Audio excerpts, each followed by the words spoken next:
Good morning guys. आज हम इस वीडियो में डेंसिटी और मास डेंसिटी एक ही होती है इसके बारे में पढ़ेंगे। ये फ्लूइड मैकेनिक्स का टॉपिक है। हमने स्कूल में पढ़ा है डेंसिटी क्या होता है, मास डेंसिटी क्या होता है। ठीक है, दोबारा से एक बार पढ़ लेते हैं क्या चीज है। देखो, पहले डेफिनेशन है, फिर मैं आपको थोड़ा सा डिटेल में बताऊंगा कि सिंपल वे में बताने की कोशिश करूंगा। डेंसिटी और mass density of a fluid की बात कर रहा है, is defined as the ratio of mass of fluid to its volume. हमने डेंसिटी पढ़ी क्या होती है, मास अपॉन में वॉल्यूम। ठीक है, ये मैं आपको आगे, ये मेरा पेन भी थोड़ा सा सही से नहीं चल रहा है, आगे बताता हूँ। तो mass per unit volume of a fluid is called density, और डेंसिटी को हम किससे डिनोट करते हैं, रो से।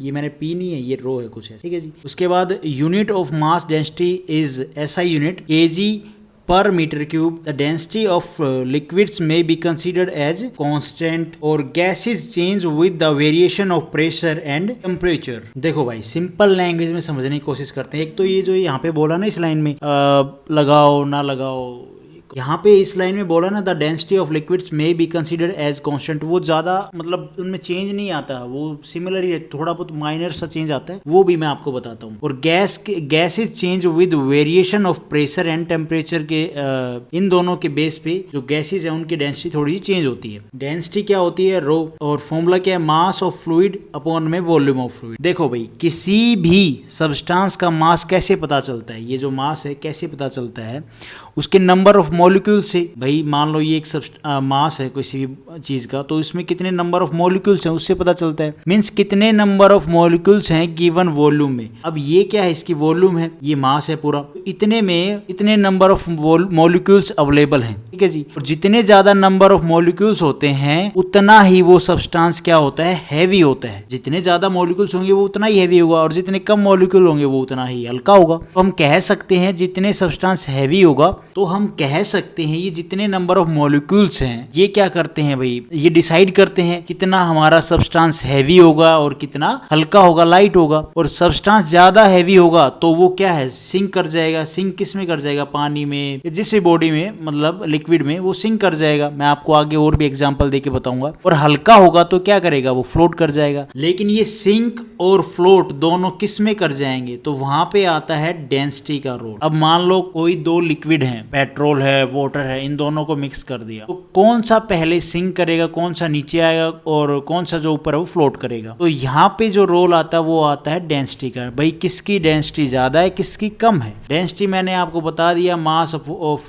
फ्लूइड्स अपॉन में वॉल्यूम ऑफ फ्लूइड्स। भाई जिसके जितने ज्यादा मॉलिक्यूल्स होंगे वो उतना हैवी होगा, जिसके कम होंगे वो हल्का होगा। अब कुछ डेंसिटी है जो मैं आपको पेट्रोल, वाटर, डीजल, मरकरी, इन सब की बता देता हूँ। कुछ गैसेस की बता देता हूँ जो मेन हमारे एग्जाम में आती है, बनता है क्वेश्चन वहां से। देखो भाई, ये कुछ डेंसिटी हैं जिनके बेसिस पे हमें पता चलता है कि कौन सा जो फ्लूइड है, लिक्विड है, वो फ्लोट करेगा, कौन सा सिंक कर जाएगा। जिसकी ज्यादा होगी वो क्या करेगा, सिंक कर जाएगा। जिसकी डेंसिटी कम होगी वो क्या है, फ्लोट करेगा। तो वाटर की कितनी होती है, 1000 kg पर मीटर क्यूब, पेट्रोल की 750 kg पर मीटर क्यूब, और डीजल की 800 kg पर मीटर क्यूब, वुड की 600, मरकरी की 13,600 kg पर मीटर क्यूब। ये मरकरी है, ये हमारी क्या है, ये भैया हैवीएस्ट लिक्विड है। ठीक है, ये ध्यान रखना आप। उसके बाद गैसेस में नाइट्रोजन 1.165 kg पर मीटर क्यूब, हीलियम 0.16 kg पर मीटर क्यूब, और हाइड्रोजन 0.083 kg पर मीटर क्यूब। ये जो हीलियम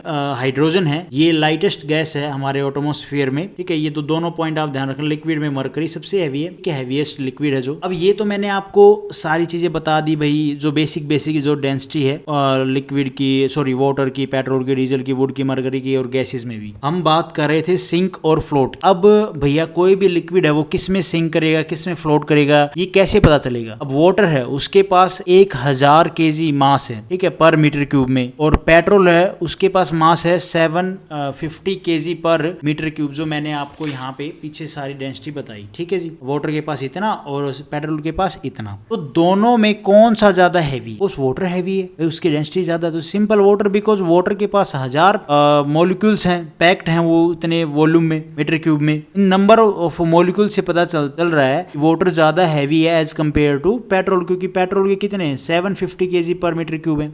कौन फ्लोट करेगा और कौन सिंक करेगा? ऑफ कोर्स है भाई, सिंपल सी बात है, वाटर है वो क्या है सिंक कर जाएगा, और पेट्रोल है वो हल्का है तो वो फ्लोट करेगा किसके ऊपर? पानी के ऊपर। ये आपने देखा होगा काफी बार, अगर किसी ने पानी के ऊपर ऑयली सा तो क्या है वो पेट्रोल जो होता है वो आप डाल के देखना पानी के ऊपर पेट्रोल, तो वो ऊपर फ्लोट करेगा, पानी नीचे रहेगा। अगर पेट्रोल हैवी होता तो नीचे चला जाता ना। और अगर हम वाटर और पेट्रोल में डीजल भी मिला देंगे तो हम डीजल की डेंसिटी कितनी है 800 kg पर मीटर क्यूब, तो वो कहाँ पे लाई करेगी? वो इन दोनों के बीच में लाई करेगी, क्योंकि 750 से तो वो ज्यादा है और वाटर से क्या है कम है, तो वो कहाँ से लाई करेगी? इन दोनों के बीच में लाई करेगी। कि भाई मान लो हमने डीजल मिला दिया तो वो क्या करेगी? दोनों के बीच में रहेगी। भाई वाटर की डेंसिटी ज्यादा है तो वो पहले आएगा, उसके बाद क्या आएगा? डीजल की दूसरे नंबर पे 800, और फिर उसके बाद जो सबसे हल्का वो 750 पेट्रोल है, तो ऑफकोर्स डीजल तो बीच में रहेगा और वाटर सबसे नीचे, ये सिंक कर जाएगा, ये बीच में रहेगा, उसके बाद पेट्रोल आ जाएगा। तो आपको एक चीज पता चली मॉलिक्यूल्स के हिसाब से कौन भाई सिंक है, किसमें ज्यादा मॉलिक्यूल्स हैं,